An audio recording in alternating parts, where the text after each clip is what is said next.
جسم اور ذہن کا ایک دوسرے کی بغیر گزارا نہیں، یہ دونوں ایک دوسرے کے ساتھ ایک معاہدے میں باندھے ہیں، اور وہ ہے ایک دوسرے کی خاطر جینا اور ایک دوسرے کا ہر حد تک مدد کرنا۔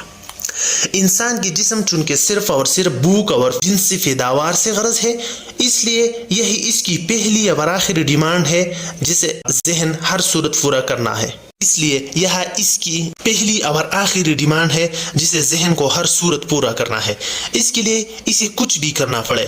نفس کا تیسرا حصہ یعنی حواس اس ساری صورتحال میں غلاموں کا کردار ادا کرتے ہیں۔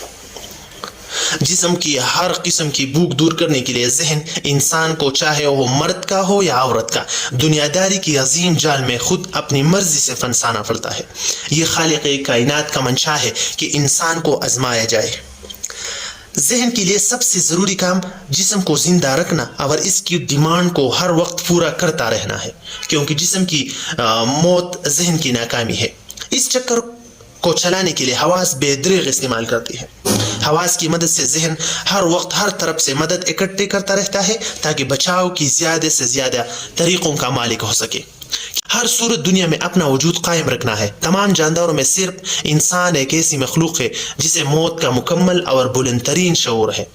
خوب جانتا ہے، اسے ہر وقت بے چین رکھتا ہے۔ یہ بے چینی جلد بازی کو پیدا کرتا ہے اور انسان مرنے سے پہلے کچھ کرنا چاہتے ہیں، کچھ بھی۔ اس لیے نفس کی تربیت اسے اصل علم کی فراہمی سے ہی ممکن ہے۔